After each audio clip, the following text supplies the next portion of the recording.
Hey, ladies and gentlemen. Before we get into this episode of the Be the Player podcast, I did want to, touch a little bit on the week that was in rugby league. Obviously, it's been a tough week for our sport and for our community. Obviously, we lost Paul Green on Thursday, and everybody were in different. I think everybody's going to have a story on how they heard. I was on the couch, about to head to work, and opened up my phone, and there it was that he'd passed away. And it was really tragic, and it was like it was just really shocking, if I'm honest. Like, I just couldn't really believe what I was reading. And then obviously I head to work, and then the SRL Discord bumps up again, and it's the Reddit server, and it says, the cause of death has been revealed. And I click on it, and sure enough, he'd tragically taken his own life. And you know it it's hard. I've been thinking about doing this all week, since it happened. When I'll record the podcast, I thought to myself, oh, I should say something, but I just can't really find the words. Like, one thing the rugby league community has done really well is they've celebrated his life, and they've talked a lot about spreading awareness for mental health, and they've thrown a lot of support behind Paul's family. And I hope that in this time, because it's such a tragic time for them, but I hope they can find any sort of joy out of this. Joy's not even the word, but just, I hope that they can find something out of all the support that the league, the people, the fans, just the whole community are giving them. Um, like I said, it's just so tragic, man. And, there's two things I want to touch on when it comes to, to mental health and that type of thing to do with our community is that we've got 200 players in our community right now. We've got 200 blokes, and I think there are a couple women in there as well, who play obviously, but it's mainly blokes, it's mainly men, and I'm sure every single one of them have had some sort of mental struggle at some stage in their life. And boys, we've got to just, if we've got these, if we if we have these concerns, or we have these mental battles that we're going through, we've just got to talk about it. Just to someone. There's someone who's out there to listen. Like, this community's so friggin' sick. Like, everybody's supportive. Everybody, for the most part, everybody gets around each other and are good blokes. So, there's someone in this server even that you could just message and talk to. Like, and I don't see anybody in this server not being there for anyone either. But it brings me on to the next sort of thing I wanted to talk about with this whole mental health thing is, boys, we've just got to treat each other with respect. It's not hard. Like, I'm for respectful arguments. I'm for debates. I'm for banter, because banter's banter. But, there's little things that happen in the server that, don't look that bad, but it can still make someone feel crappy, if that makes sense. Like, there is such an age gap in our server. We got a lot of young kids in here who just play it for a bit of fun, and we've got a lot of older dudes, guys with families, and like, their own kids. Like, you've just got to we've just got to realize that, yeah, it's a bit of fun, and yeah, at times it can get intense because we do care about the results, but we've just got to treat each other with a little bit of respect. There's banter, but banter isn't abuse. There is a real difference between banter and abuse, or banter and bullying. And as a community, I think everybody needs to get together, and if we see something like that happening in our server, just tell them to shut up. Stick up for the person. I don't see it enough. Like, there's people that, support the person being bullied, but there's very few people at times that I'll see come out and publicly tell someone off for being a dick, basically. And I think that needs to happen more.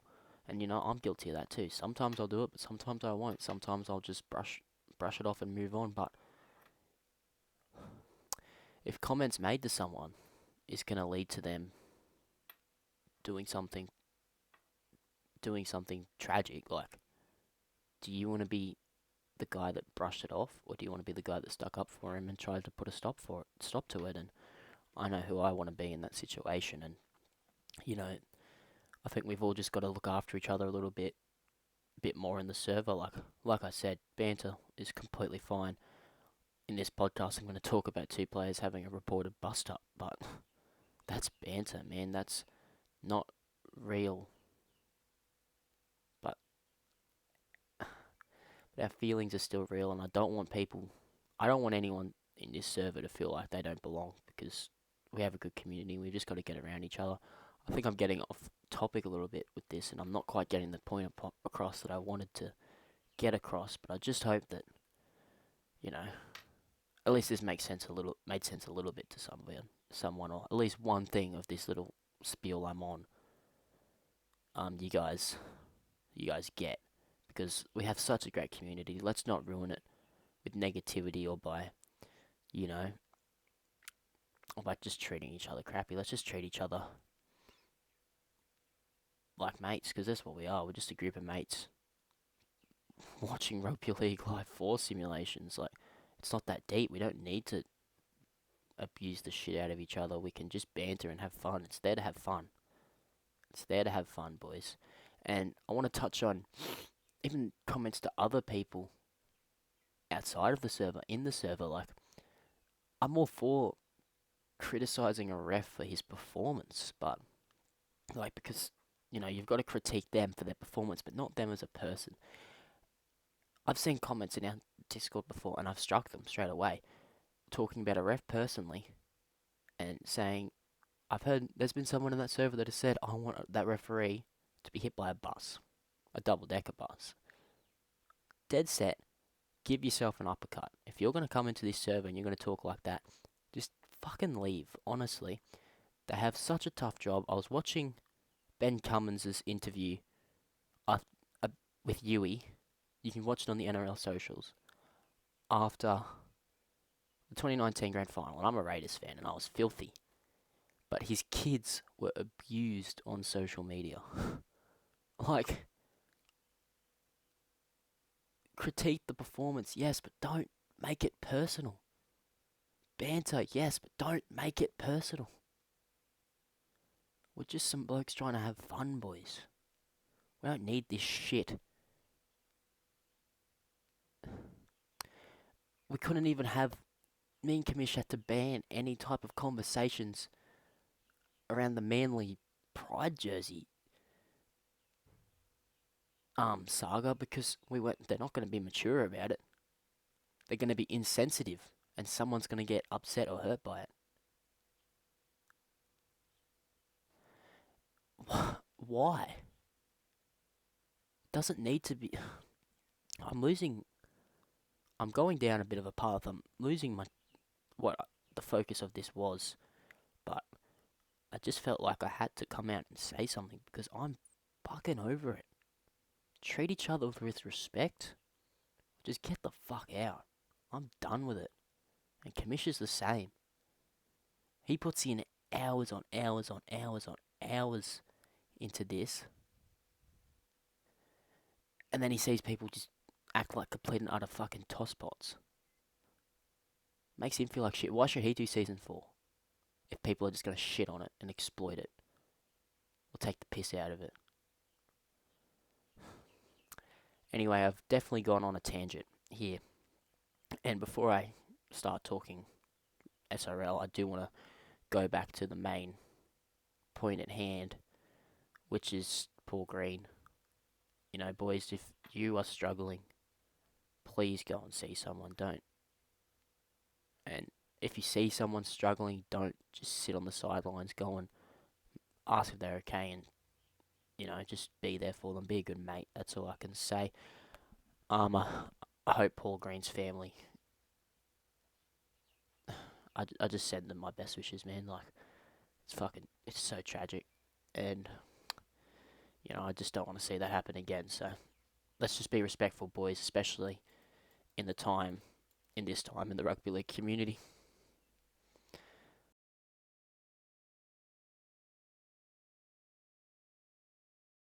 Wrestling towards the line, Jack O'Neill! And O'Neill's gone for the field goal! Batted back, O'Neill! Taylor's chin cut out pass to O'Neill! O'Neill goes in! Yes, ladies and gentlemen, welcome back to the Be the Player podcast. This podcast is for the player and by the player. I am length of the field try against the Penrith Panthers in round 7 of the SRL season number 3. And we have got a huge... My name is Jack O'Neill. Welcome back to another podcast. Like I said, we've got a huge lineup in store for us. Of course, regular season, it is done and dusted. What a season it's been. We've seen some huge games, some real close ones, and some big walkovers as well. I am super keen to talk all things finals. I can't even begin to say how keen I am for the final season, the final series. I'm going to talk a little bit about the minds, like we always do. We just sort of touch on it, just some players that we thought were really good, and we've also got coming up right now, I'm going to go through the photos, the setup photos. Thank you to everyone who sent them through. We saw some really good ones. I was really impressed with a lot of them too. Joshy Butterfield, of course, showed me his, and he's got his 360 notes, so he's always working hard for his podcast. Love what those boys are doing. But there could only be one winner, and I had to go with Damien Moana's. What an absolute beautiful setup it is. We've got the candles. I think they'd be scented, knowing all those Cowboys players. They love their scented candles. We've got a big picture of Chance Bunce overlooking him while he goes to the toilet. While he does a big fat one, sort of like the Cowboys in that game against Parramatta. It was a pretty big fat one, if I do say so myself.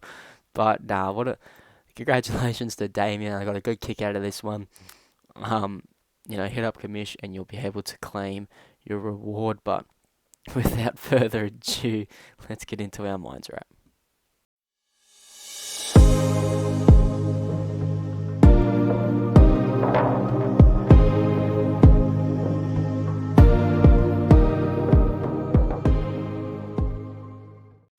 Yes, week 2 of the SRL Minds did take place during the week on Monday night, and honestly, we are no closer to deciding who are the Premiership, or I guess you could call it the competition heavyweights. Of course, the Firehawks, they took on the Gunslingers. The Gunslingers were coming off a huge victory last week, but they were really bad against the Firehawks. The Firehawks, though, they bounced back really well. They produced a great display. It was 19-0 for, I think, 15 minutes of that game before, a last-minute try. I think 3 minutes left to go. Of course, the games are only 18 minutes. Made it 19-7, I believe the final score was, but, the error count was low. Maver and Ball were huge for them. Both of them clocked over 100 metres, so they played really well. As for the Gunslingers, they were really poor. They came with a pretty bad attitude. Condale Dingle, who was one of their best players in week 1, he went completely missing. He only had 34 run meters after, like I said, he was really strong last week. But Noah Adams for the Firehawks, he gave a bit of, I guess, what's the word? He definitely helped with the scoreline a little bit, in the sense that he ran for 216 metres in a losing team, which is a massive effort, and it's definitely, a couple of scouts might have made some phone calls because of that one. And the other game, the Stingrays took on the Swarm. It was a low-scoring affair for much of the game. I think it was 7-4 for majority of that game. Both sides went set for set. It was really entertaining. Before Marshall Edwards, he broke the Stingrays' hearts in the 16th minute. 2 minutes to go, running the length of the field. He's got some speed, Marshall Edwards, let me tell you. But the Stingrays, they've shown they have potential, but they're just lacking execution at times in that game. Whereas last week they were great. Like, their execution was really strong. So it's a bloody weird one. But anyway, into the preview, the Gunslingers, they take on the Stingrays next week. I was so pumped for this game after watching week 1. I thought they were the guys, they were the heavyweights. But all of a sudden, they're under a lot of pressure, the Gunslingers and the Stingrays. Both sides are coming off losses. So this is a really crucial clash because I think they're doing a final series for the Mines. I could be wrong, though. The Stingrays, they showed a much better performance than the Gunslingers last week, though. So I think they'll win at 1-12. As for the Firehawks and the Swarm, lost in round 1, won in round 2. This is pretty much the other final spot if they're going top 2.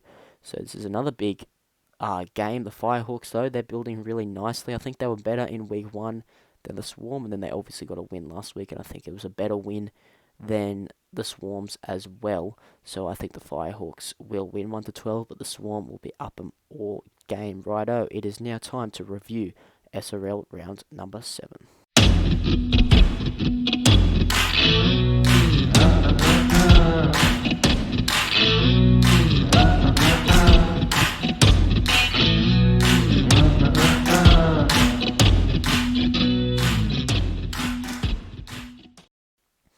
Yes, that's another week of SRL done and dusted. That is the entire regular season. It's the third time we finished a regular season, and it's the first time I won't be in finals, which is pretty disappointing. But I am really excited for this final series. But we've got to go through all the games first. So Manly, they took on the Warriors in our first game on Tuesday. I called this game along with Kamish, and Manly, they're just too good, man. They just frustrated the Warriors so much in the stupid errors, and they just capitalised. They only scored 18 points, but I feel like if they go, we need to score more points, they can score more points. They just never get out of second gear. Watching them, honestly, they're the first team to ever go 7-0 in SRL history, and given the teams that have gone 6-1 and they've been knocked out of the finals straight away, it's probably good for Manly. Mentally, it's completely different, uncharted territory. They can make their own history. They can make their own history, basically. No team has ever gone back-to-back. Season 1, Parramatta. Season 2, Manly. They could be Season 3 premiers. They've got so much to play for. Still a big couple weeks coming up in the comp, but if any team's going to win this premiership, it's them. As for the Warriors, they tried so hard, man. The effort's always there, but 8 errors to 2 just cost them, and they were frustrated into those errors, but the class difference was just evident, though. You look at that first try, which was the Warriors, that took them 20 minutes to score it, and they had to grind for that 20 minutes. It was John Nanai taking tough runs. He probably had about, I'd say, 70 metres in the first 20 minutes of the game. Jai McCartney kicking perfectly, making their tackles, working so hard, and they finally get a try. Then they make an error in the next set. Manly score. Then Manly score another 2 tries. And that's the game. It just comes so naturally for Manly, whereas the Warriors had to just fight and scrap for every single little thing that was going to go their way. And, disappointing for the Warriors, as I said. But Manly, they roll on there. They're just on fire at the moment, aren't they? The Manly Seagulls, you just got to respect what they're doing. They're chopping and changing their team a fair bit, though, which we'll get into a little bit more in the preview. But right now, that team is just such a well-oiled machine. You look at Will Kay, 186 kick meters, 17 tackles, and 2 tries. One of them set up by Chaz Dingo, which we'll get into that. But, he was a bench player for most of the year, and he finally gets his shot, and he's keeping Kyle Lewis, a Queensland representative, out of the side. He deserves so many raps for that. Will Kay, he's just a phenomenal player, and I think that he's just gone so underrated, and he's finally going to get the raps he deserves now. Will, the Fijian halfback, and he's going to be Manly's 5'8" or halfback. I think halfback next season, and he's earned that role, and he's going to do a really good job in it, in my opinion. Now, the other guy that I just mentioned, Chaz Dingo, he's just so good as well. He's easily the SRL's best player at the moment. I'd be very surprised if he doesn't win the SimVP award. He had 160 run meters and a try assist in that game, but that try assist that he scored was it was just freakish, to be honest, man. Like, to be able to break the line like that on fifth, and just back himself and then make a break like that, put in a perfectly executed grubber kick to Will Kay. No one else can do what Chaz Dingo can do. He's just a superstar, and I can't wait to see him keep growing and developing. He's just going to keep on getting better and better, and that's scary for the competition. On the other side, the Warriors, their fullback Chance Bunce was really strong. He had 205 run meters. He tried his heart out, but the class difference is just too much, unfortunately. You look at Manly's halves compared to the Warriors. Of course, Jai McCartney and Joshua Corcoran are there, TJ Ashford, but they just aren't quite there yet in their career to rival Will Kay and Joshua Butterfield and Kyle Lewis coming off the bench. So, they'll learn from this game, though. I'm really keen to see how the Warriors go next season. They've got a couple good players coming in, so I'm pretty excited to see what they can do next season. And the other guy that I was really impressed with was John Nanai. I think he really took on Manly's forward pack. He made 124 run meters, so a lot of praise needs to be given to Johnny Nanai as well, because that is a really good effort from him in a losing outfit, that is for sure. Moving on to the next game, the Parramatta Eels took on the North Queensland Cowboys. It was pretty hard to watch at times, to be honest. The Cowboys, they were far from convincing in a really tight game, 13-12 I believe the final score was. But the Cowboys were not good. If they're going to go in the finals playing like this, Manly are going to put 50 on them, and then they won't beat Brisbane or Rabbitohs playing like that. Just little game management let down Parramatta for sure. And the other guy that let down Parramatta, Bunty Campbolo. I'm talking a little bit about how disappointing the Cowboys were, but he probably won him that game. He had 191 metres. He was subbed off at half time, came back on in the forwards after playing on the wing. He ran for 191 metres, as I said, and he came up with two big bell ringers on Eels players coming out of their own end, spilling the ball and giving them a chance. He was really, really strong. The other guy that I thought was great, Kieran Wells. He's played off the bench, I think, all season, but he finally got his chance to start, and he had 26 tackles and a try assist. The hooker, he played really well. For the Eels, Eli Barnes, he started to show hints of his Season 2 form, and that was awesome to see. He had 203 run meters. It's really good to see as a Raider too. I hope he can bring that form over to us. And Samuel Atchison, he made 37 tackles. He was one tackle away from the record that's of most tackles in a game. So big up Sammy. I think another player did that too. I think it was in the Broncos-Rabbitohs game. I think it was Drake Tranigan, but we'll get onto that a little bit later. But before we go, I just want to touch on Damian Moana. I think he's the man for the Cowboys. We've talked a lot this season about Tyler Almatagi and how good he's been, but I think that Damian Moana, he's the match winner. He's the guy that will make or break the rest of their season. He kicked that field goal. It was ice cold, but he's got to control that side. He's got Rahan Kaval with him, who is a pretty seasoned half in the SRL too, don't get me wrong, but Rahan needs support to get the best out of him, and that's what Damian Moana is going to bring. So, get excited, Cowboys fans. I think that finals is around the corner for you guys. Did they make it in Season 1? I'm not sure. They definitely didn't make it last season. They were poor last season, but, they've got a lot of reasons to be excited about this side, but they've got to be better than they were in this game. Now, the third game of the week, the first game on Wednesday night, Penrith took on Canberra. Canberra came away with a 40-4 victory. It was a really good game by the boys. Last week I was so angry with our performance. I said that we disgraced our jersey, and the boys responded really well. It was a record-breaking club win, really good to end our season on a high. But I remember after that game, obviously last week, Rahul came in, fucking just gave it to us, if I'm honest. But the week at training was really positive. Everybody was just so keen on winning and victory. And, I didn't think we were going to lose.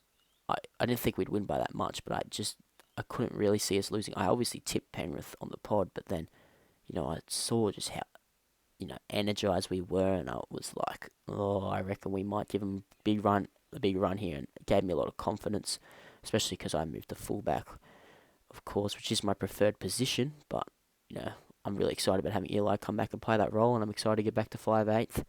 But I think the tough games definitely caught up with Penrith a bit. They had like a bunch of really, really tight contests this season, and I think fatigue was a major factor. They just couldn't really keep up with our speed. We played a lot faster than them. We had a lot of guys coming off the bench who usually come off the bench starting, so they had a lot of energy. You guys like Wally Allen and Ben Arnold, they were really, really strong.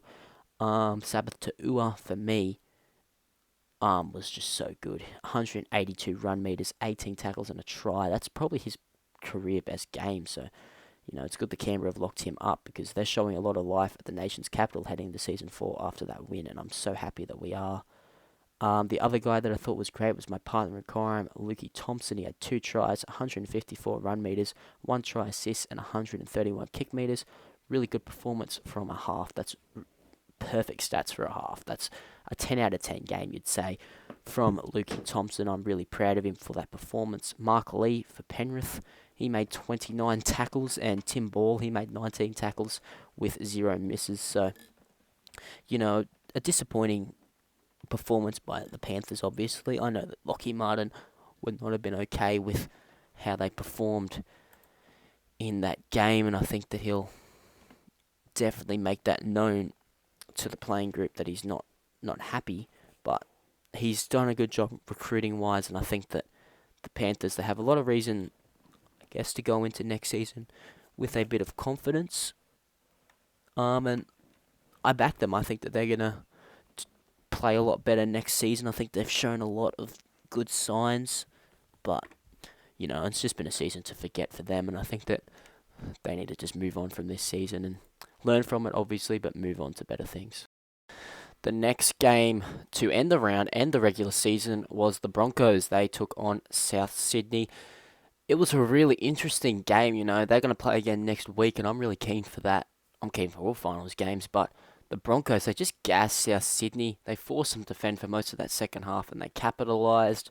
I mean, it was 10-2 to South at half-time, but 18-10 at full time. So Souths were brilliant in the first half. They played beautiful footy. Both their tries set up were really well worked, especially that Jai Collins try in the corner right before half-time. But then they just fell apart. Like, in a 5-minute period, Brisbane scored 2 tries. Like, take nothing away from Brisbane. There's plenty to build on for Brisbane, and for me, they definitely haven't peaked, because in the 15-minute period of the second half when they scored all their points, they probably could have tried to score. Oh, well, they obviously were still trying to score, but they could have definitely scored a lot more points. And I wonder if maybe Souths have peaked. I don't think Brisbane have peaked, but I wonder if Souths have peaked. Maybe they're having grand final hangover, and this might be time for some change there, It's hard to say because they've been so great, but their defence was not up to stand in that second half. In 5 minutes, they conceded 2 tries. In 15 minutes, they conceded another one. So 3 tries in 15 minutes, 2 of them in the first 5 minutes of the second half. The first try, Levi Raymond just strolled over. It was just one pass off the ruck, and he just cruised in. And then the second try, in that 5-minute period, Sam Herban slices through, gives it to a front rower, who then grubber kicks it to a second rower, and they score. Jordan Ford, who ended up scoring that try. And then the last try, Pete Veretto just barged over one of their forwards and burrowed his way into the try line. Like, it's just not good enough for that club, and Jai Collins has got very high standards for them, and they've sort of just been coasting all season, and I wonder if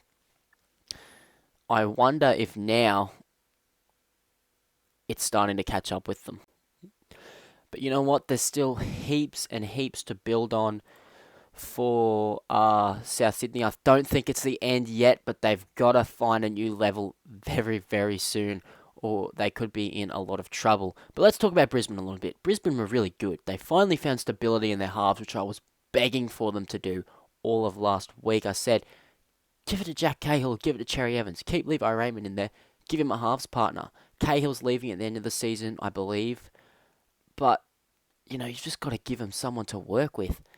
And I will just check that Cahill thing, actually, because, I don't want to be spreading misinformation, but, it was just one of those things. Yeah, he's heading to South Sydney. Great pickup for Souths. Just what they needed, losing some of their talent that they are losing in the halves. But, I think Jack Cahill's the man for the rest of the season. Cherry Evans might not be happy about that, but he's just got to do what's best for the team. He's a good player. But coming off the bench, I reckon that's a good position for him. He can fill any roles with injuries. If someone's underperforming in the finals and they need a spark, boom, in he goes. So, definitely not the worst result for Brisbane. I think they've finally settled, and it's so good to see. He was great too, Jack Cahill. 160 run meters, 1 try assist, 189 kick meters. He just took pressure off Levi Raymond, which I was begging them to do last week against the Warriors, because Levi, the kick pressure on Levi the whole game was ridiculous, and it's what stopped the Brisbane Broncos from gaining momentum and gaining field position and gaining, starting to build ascendancy, building pressure, starting to flow, because he was just getting smashed. And Cherry Evans and Cahill weren't doing enough, and Herban probably should have come took some kicks, like I said, but Cahill really stepped up. Those 189 kick meters are really good to see.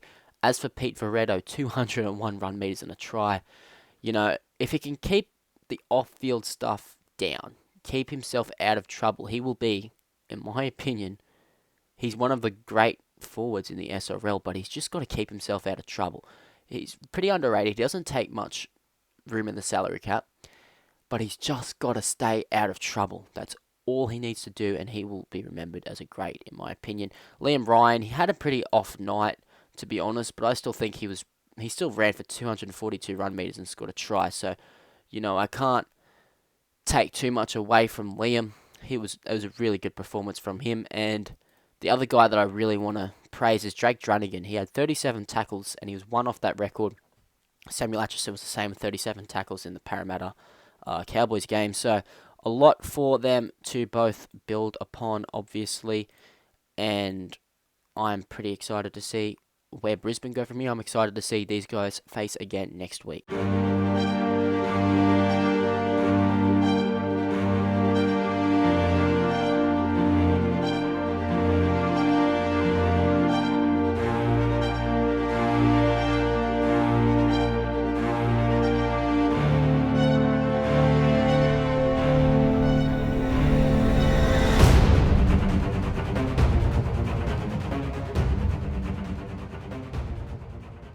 When you're ready to.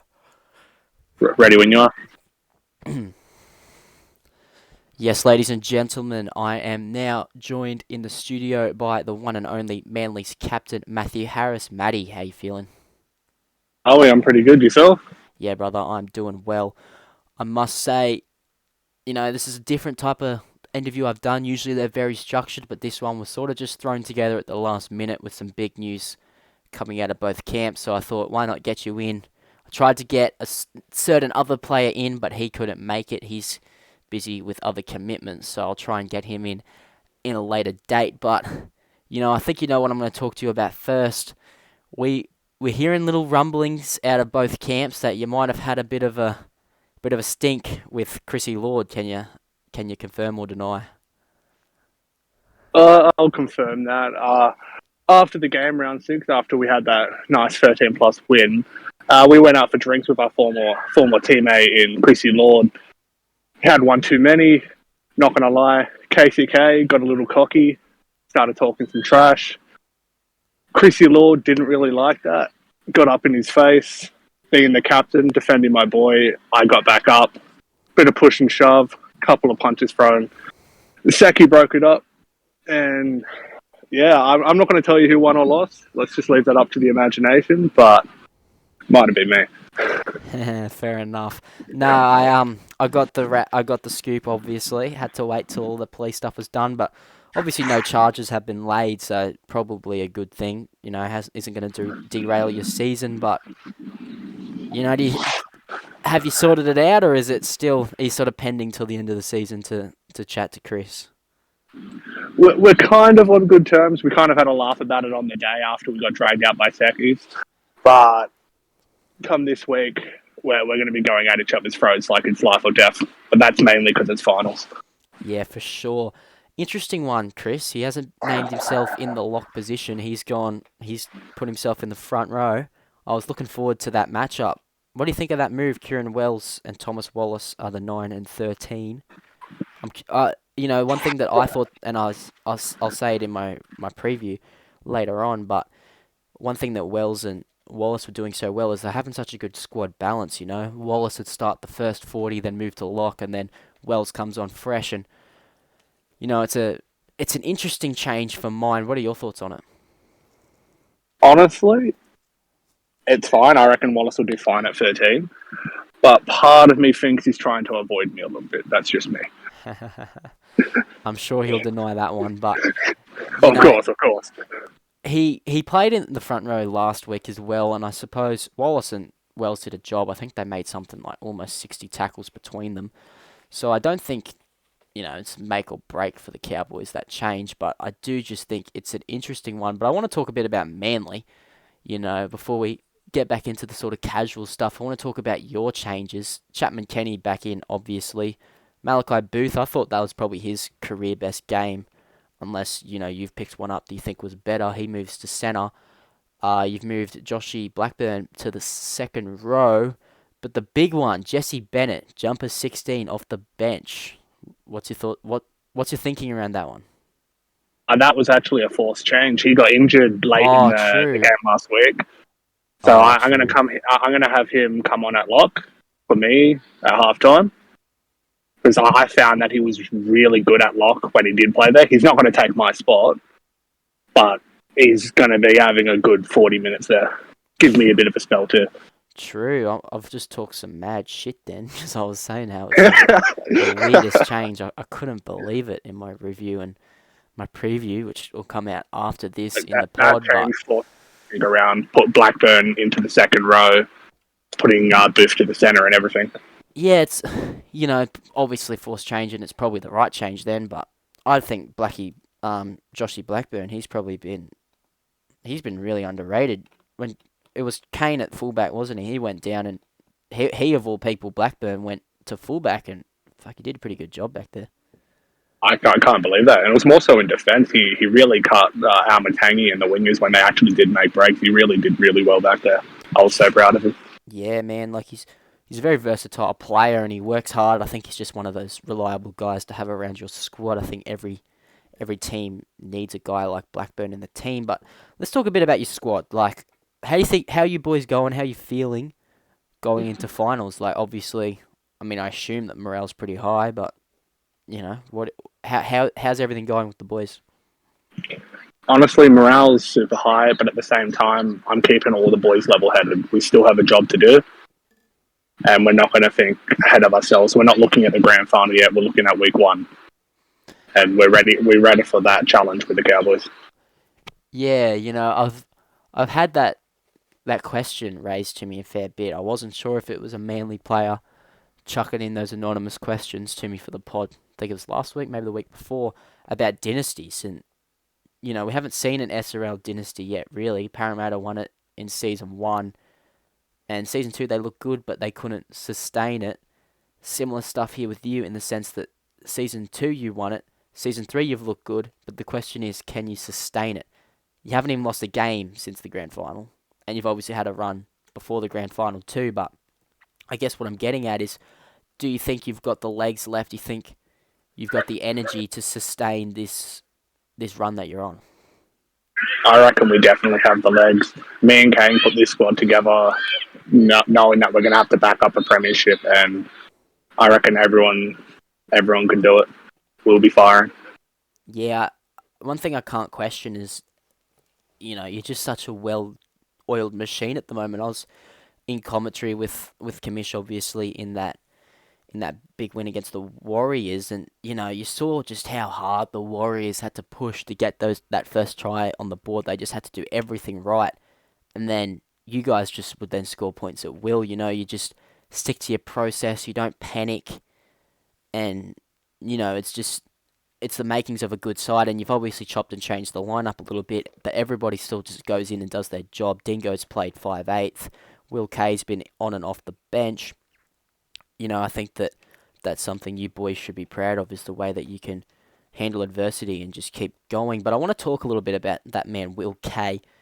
Was it always the intention to shove him in the halves at the end of the season and see how he went? Are you surprised with how well he's gone? Is that why he's still in the side, because of how well he's gone since coming in? So at first, when we first made the squads and all that stuff, we brought him in as a centre, actually. Then everyone obviously changed their positions, all that stuff, played where they wanted to be. He wanted to be a half. I said to him, hey, man, you're going to start off the bench. You're going to have to earn your spot. I think it was game 3 Origin. I said to Will, hey, against the Cowboys, your former club, I'm going to give you a start.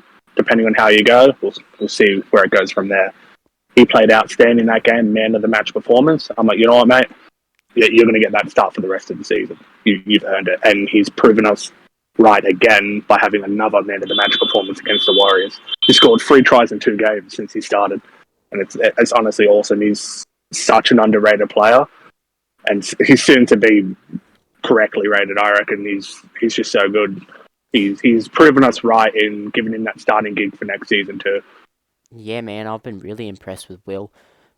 I did the Sim VP votes for that game, along with obviously there are a bunch of voters, and from memory, I gave him the 2 points. Chaz Dingo just etched him for me, but I'll tell you what, he's just been phenomenal. He's been so good.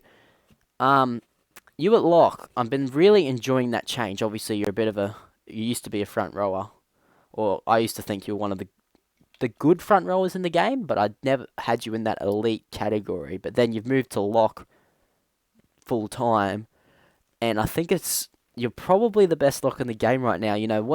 What's the difference between those positions, and what gets the best out of you when you play lock? I just feel like once you get into that lock position, you kind of get the ball in a little bit of more space. So you're getting those one-on-one tackles where I'm breaking them, because you need 2 or 3 to tackle a big bloke like myself, and there's plenty of other big blokes that you need those 2 to 3 tackles as well. But like I get that one-on-one, and I'm just fending off, getting through the line, making a decent break, and I enjoy the freedom there.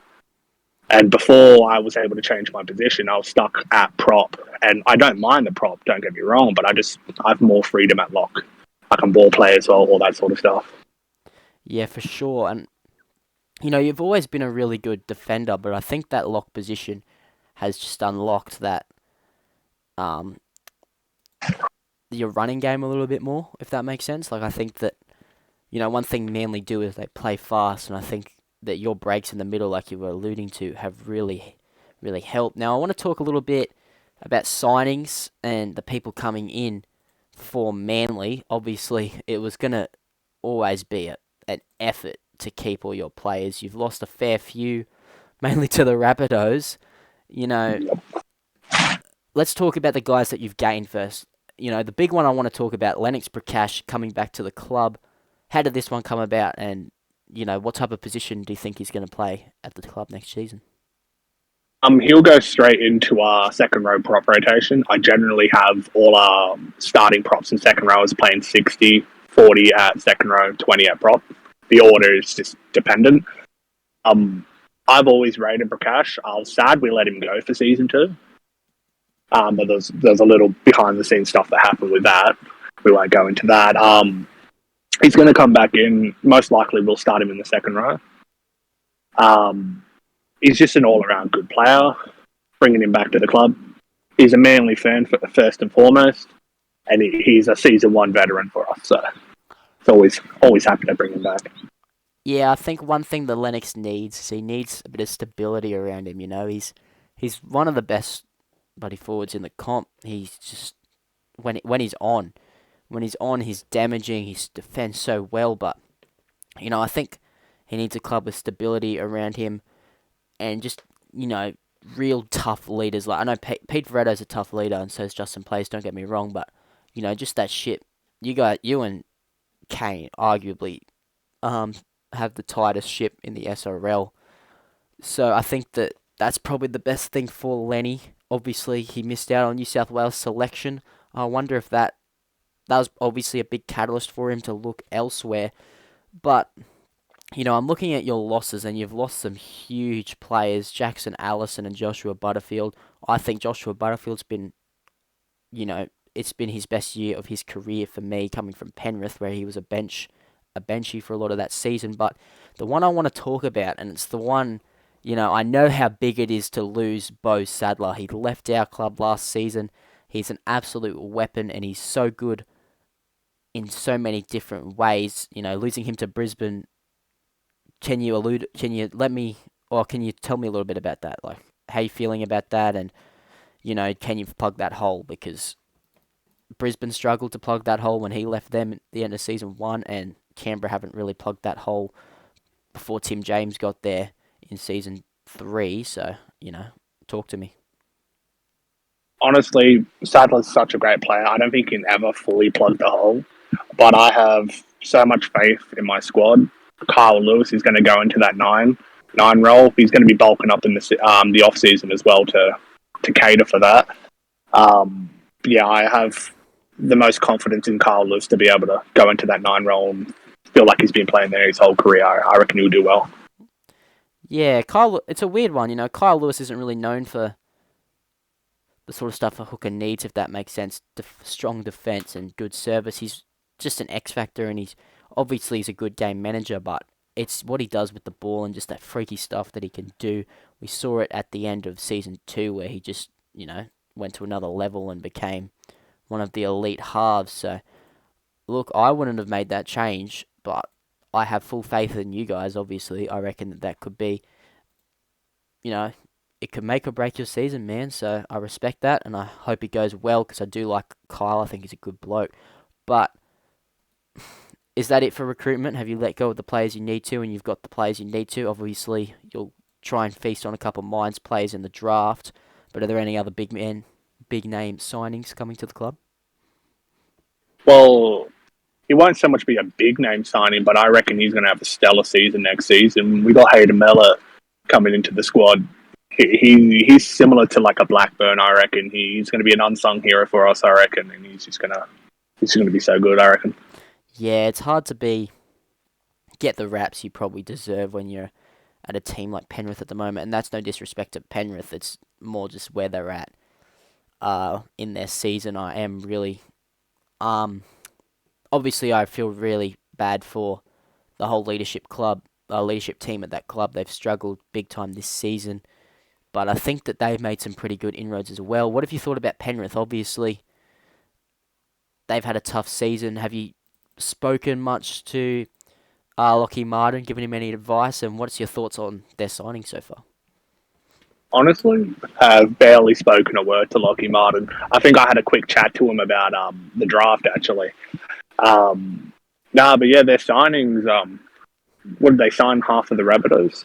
Yeah, they've signed 3 Rabbitohs. They've signed their halves, Ash Crutcher and Isaac Edwards, who are Origin halves. They've signed Luke Malchus, that's Queensland skipper. Cameron Relentless, who's been everywhere, and he just needs some stability, I think. And the other one that, I'm going to keep an eye on, obviously, Tomo Mack from the Brisbane Broncos. I feel like they're all good signings, especially those halves.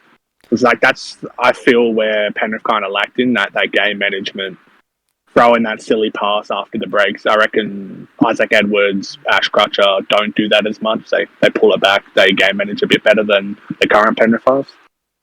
Yeah, one thing I worry about for them, right, is Ash Crutcher is a young kid. He plays off confidence. Confidence is a big thing for him.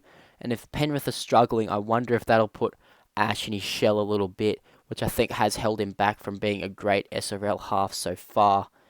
I just wonder if that's going to affect him. But the good thing is, and I think that Lockie Martin might have seen that. Sorry, I'm dribbling.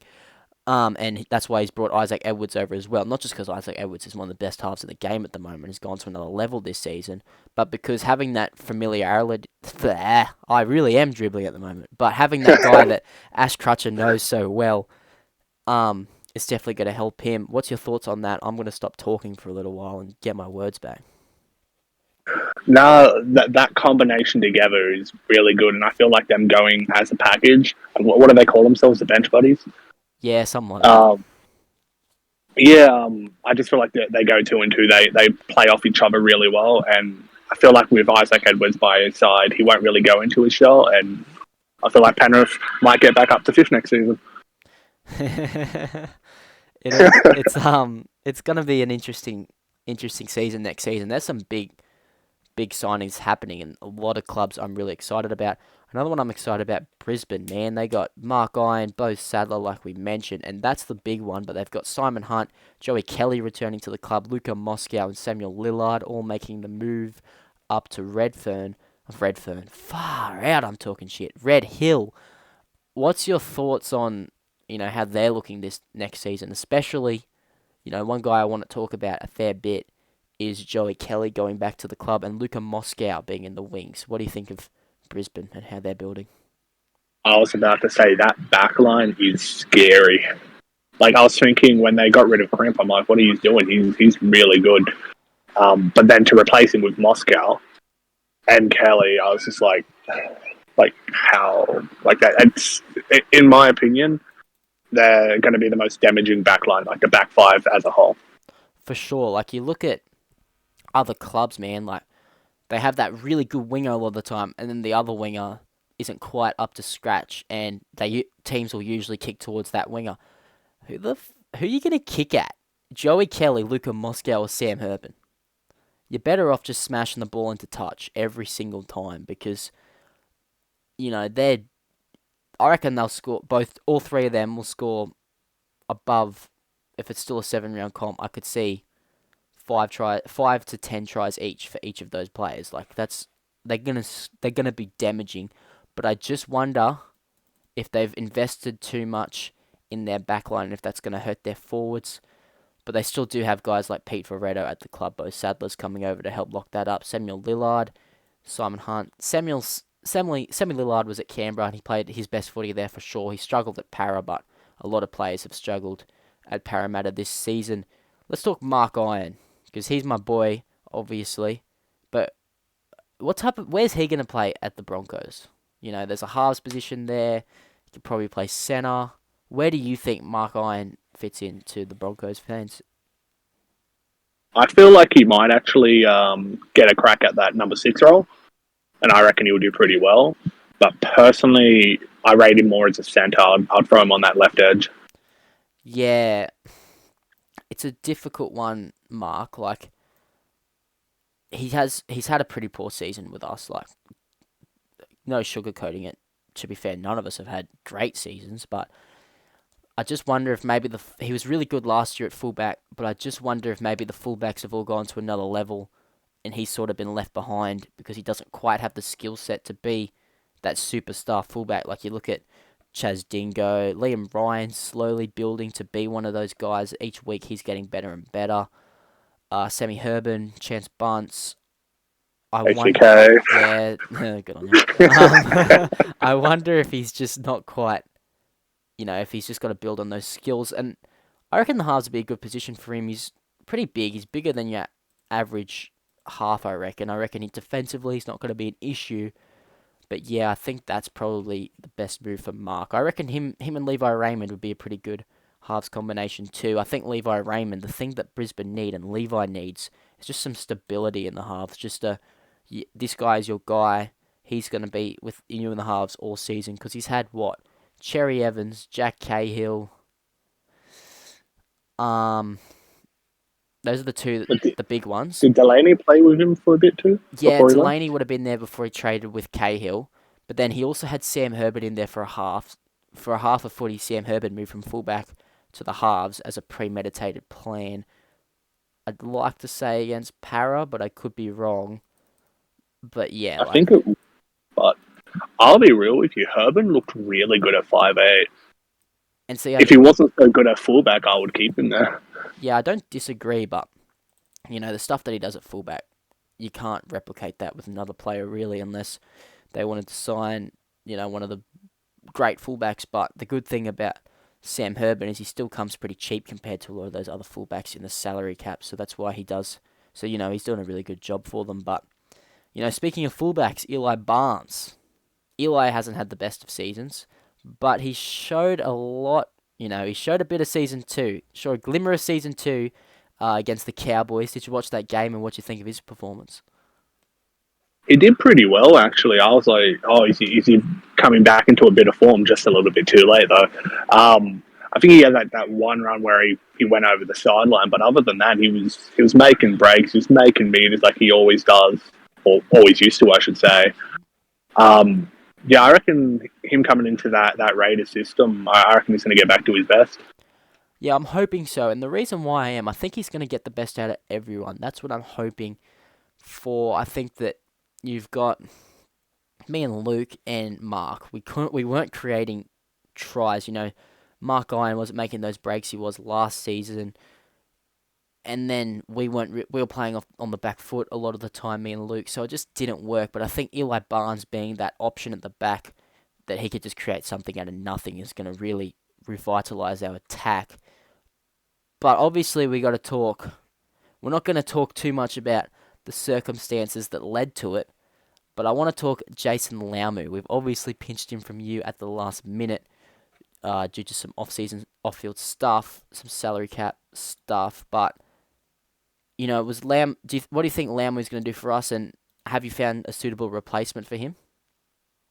For starters, no, we haven't found a replacement yet. We're hoping to draw well in the draft. But again, that's on me, and I've said to my boys, I'll cop that one if we don't get a good replacement. But he's going to be good for you guys. It's the reason why we wanted him. He's such a good center. And yeah, he's going to give you some strikeout wide, besides the wingers, of course. Yeah, that's all we needed, man. We needed some strikeout wide. Like, Jacob Morrison, strike center, obviously, but everyone knows that now. Like, they marked up on him. And Alex Chen's a great player, but he's just a defensive, solid center, but not quite that game breaker that we needed. And I was watching Laumu all year, and just what he was doing for Souths. And I was just saying to Rahul, like, bro, get on the phone with this kid. We need this guy at our club, and they have a good connection. So it's good that we've got a guy like him coming aboard. But it's the last signing that I want to talk about for Canberra before we might move on from other clubs a little bit. Jordan Williams from Penrith. You've had a fair bit to do with Jordan, obviously, in New South Wales and Australian camps and stuff like that. Jordan, he wants to be a club captain. That's sort of his goal. And I said, well, hey, you come over here, you do some good work for us in a vice captaincy sort of role. And you know, I'm a pretty good reference to have when you're applying for captaincy. What do you think of that signing for us? And you know, what do you think? How do you think Jordan's going to go? How's he gone this season too? That's another one I want to sort of query you about. Well, for him going this season, I think it's just like the rest of the Penrith players. It's just been quiet because of the poor season they have had. I reckon a new start for him at a new club. I reckon you guys are a great club. I'm not ass kissing or anything like that. I do believe that. I reckon you guys can get the best out of him. I don't know where he's playing, probably in the front row because you can't really move Fetu out of there. Or even, like, as strange as it might seem, maybe do a half-half, like put Williams on the bench but bring him on at lock so you can get the best of both worlds there. But yeah, I reckon he'll go good next season. Yeah, we've got a pretty good little game plan around how we want to play Jordan, and he's pretty keen about it too. So we're pretty excited about having Jordan at the club. I think his leadership is going to be something that I'm really keen for, and he's a good replacement for Lukey Malkus, who's moved on to Penrith, and I'm really keen to see how Luke goes at Penrith too. Man's clear when it comes to, you know, what he can do for a club. He's done a lot for our young fellas in and around the team. But I want to get back to your team a little bit, and just the finals in general. You know, you've got the finals, you've got 3 other clubs around you.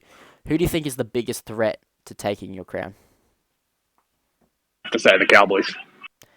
Yeah, one thing that I think is underrated about the Cowboys is they've got that second chance against you, right? So they could have a big hard crack at you, but if they lose, it's not over for them. Whereas, you know, I think it's just going to be real hard on Brisbane and South Sydney now with one team getting a week off to be able to do what Forth has done so well over the previous series and just ambush those top teams because everybody's tired.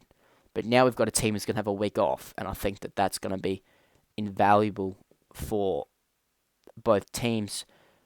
But, you know, do you feel, what's the pressure like? Like, do you feel that real big pressure that at the club at the moment? Like, do you feel the pressure of being the hunted rather than the hunters? Honestly, yes, there is a lot of pressure, but me personally, and I know a lot of the other boys, we thrive in it. And yeah, we might be the hunted, but we're also the hunters. We're still looking for another premiership, just like everybody else.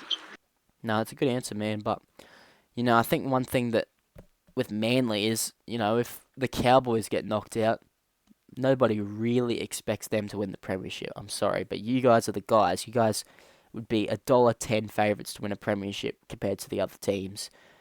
You know, the Broncos, they're so inconsistent that nobody's going to expect much from them either. And Souths have had a pretty poor end to the season. So you guys are the guys. If you mess this up, you know, if you choke out of these finals like all the minor premier sides before you have, you're going to be hearing about it for a long time. We all know my good mate Tim James will crucify us over it. So, you know, is that weighing on your mind at all, or are you sort of just blocking that outside noise at the moment? I don't want any nightmares just thinking about that. Tim James after, if that ever happened. Just again, I have a lot of confidence in my boys. I don't let them get overconfident, anything like that. Yeah, we are the favourites, as you should be, winning 7 on the trot in the season, 7-0. But yeah, I'm not going to let it get to my boys' heads. We're going to treat it like it's an even playing field. It's a little cliche, but once you hit finals, it's a whole new season. Anyone can win it. Yeah, no, for sure, man. Like, it's good to see that you've got that mindset, because that mindset is so important. You know, when we're at South, I don't know, I think it might have just got to us a little bit. Just the noise that we were looking pretty good coming up against a Warriors side that we thought we were just going to get the rub of pretty easy, but it didn't happen. And then last year against Canberra, we didn't have any pressure on us, but we were just coming up against a team that, you know, a team similar to Manly at the moment. They'd just been so good and they had so much experience. And I think that's what's going to, you know, definitely take you guys far in the finals. I can't see anyone else beating you personally, but, you know, I'm happy to be wrong. I definitely am I'm happy not. to be wrong. Yeah, well, I'm sure you're not. I'm sure you're looking at every team, but, you know, those other two teams, Souths and Brisbane, we haven't really touched on them. How big of a threat do you see them as, and who do you see coming out on top on when they play on Wednesday night, I believe it is? Well, I believe it's actually a common thing when teams play 2 weeks in a row. It's normally the one that lost the previous week gets to win the next one. I reckon Rabbits take it. They're other than the Cowboys, they're the next closest.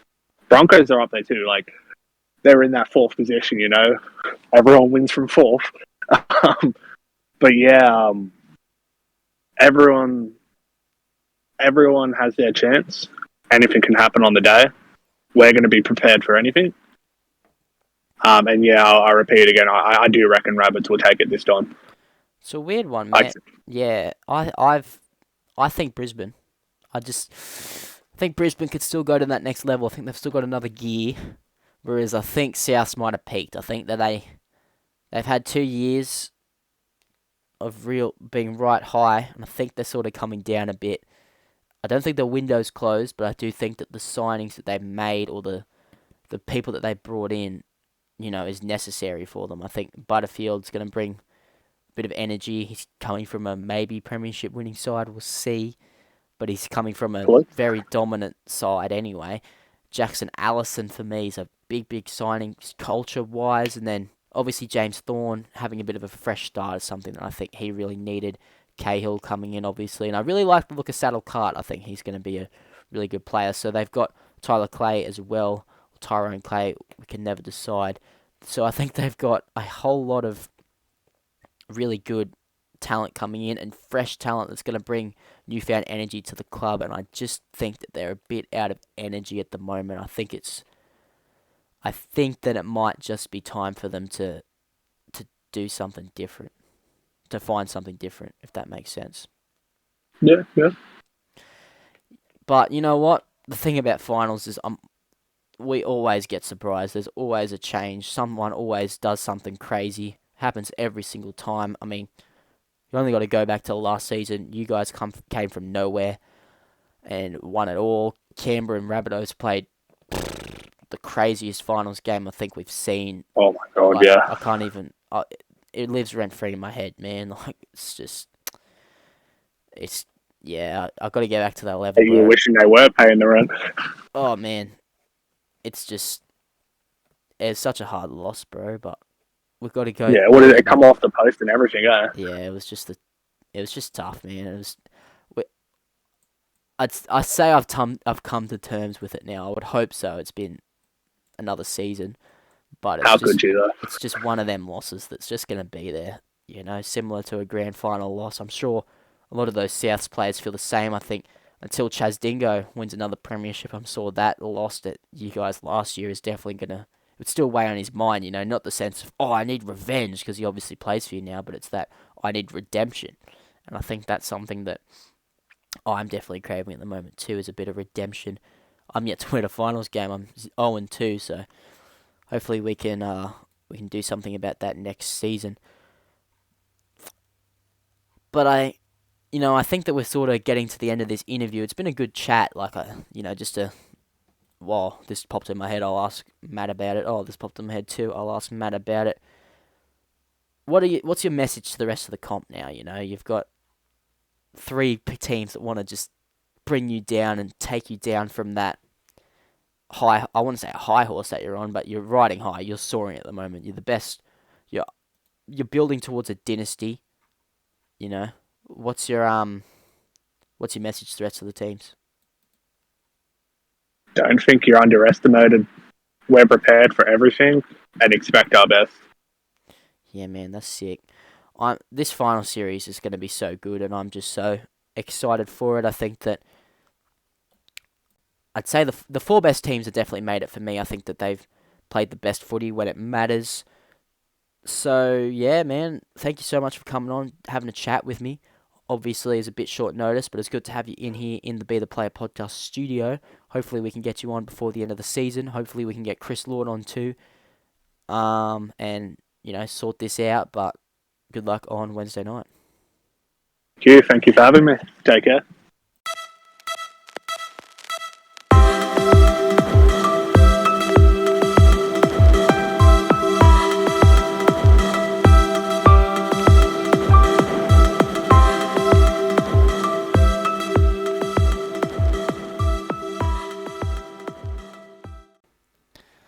Yes, the finals are here. This is the best time of year for sure. I love finals footy.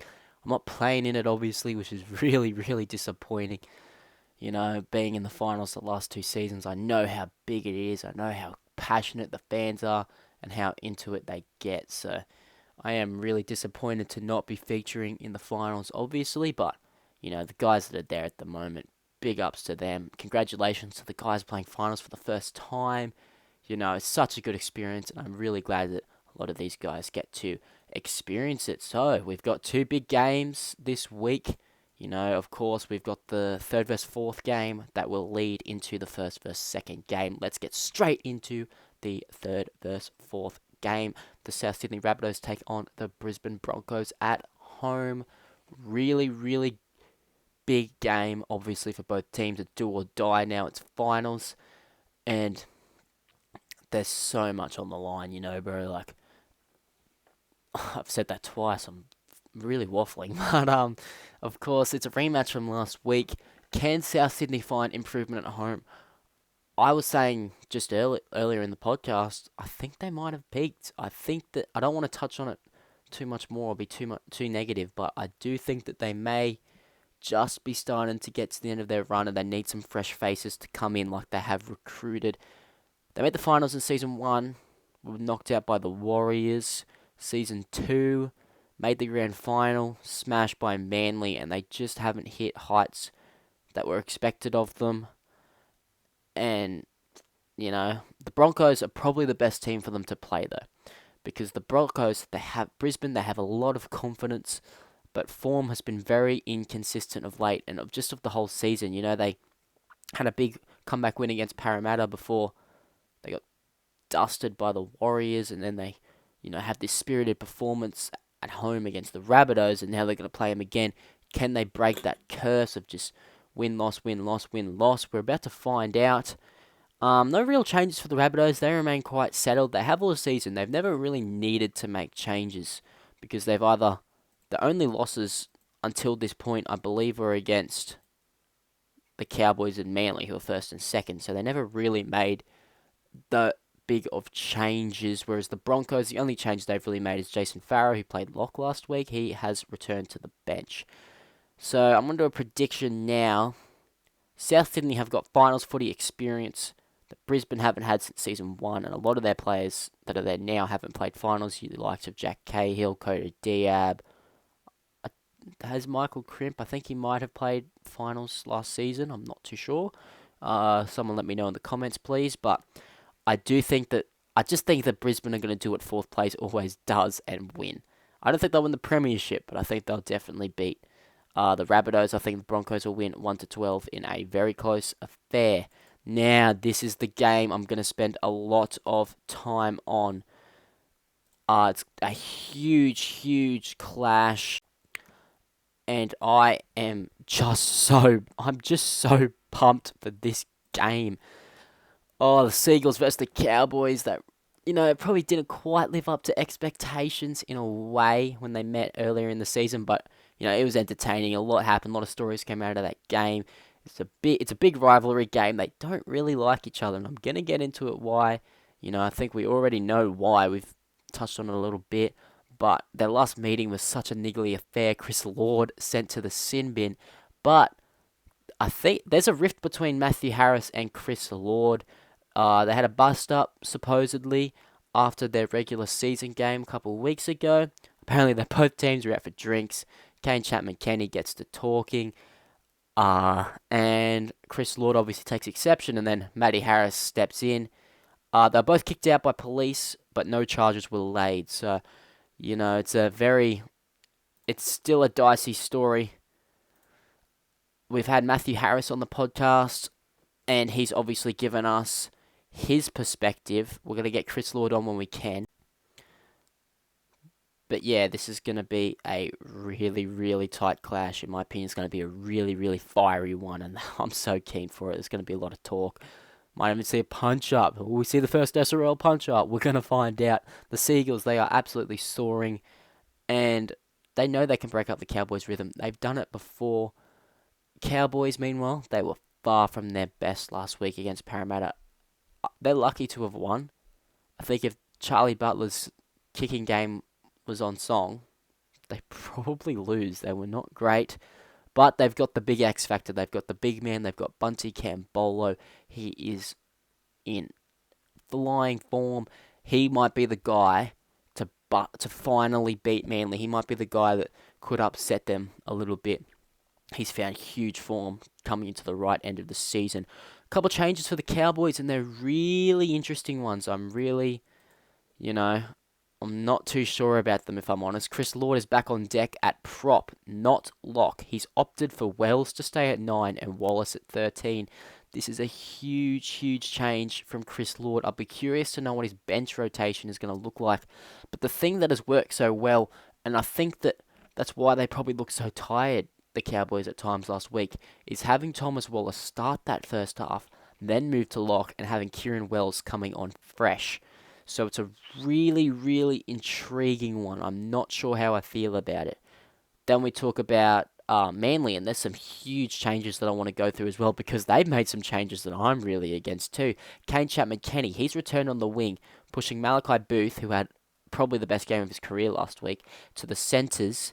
Joshua Blackburn, who's been doing a really good job in the centres, he's been pushed over to the second row. And Jesse Bennett has been benched. The New South Wales and Australian representative has been benched by Matty Harris. I did quiz him on this in the sit-down earlier in the podcast, but I'm still really unsure about it. I'm not sure if it's the right call. We're going to find out on game day. My prediction, I think Manly, they're just too good at the moment, you know. I think the Cowboys will be up. I think this is going to be one of the Cowboys' better performances of the season. But I've got Manly just a different beast, and I've got them winning 1-12. That is my preview for this week's finals games, and that is also the podcast. Thank you so much for being a part of this episode of the Be the Player podcast. If you enjoyed it, smash like, subscribe, all that fun stuff. Make sure you get involved in the comments and in the Discord. Let me know if I said anything completely stupid, and we can have a debate about it. Sweet as, guys. Have a good night. I will see you in the next podcast.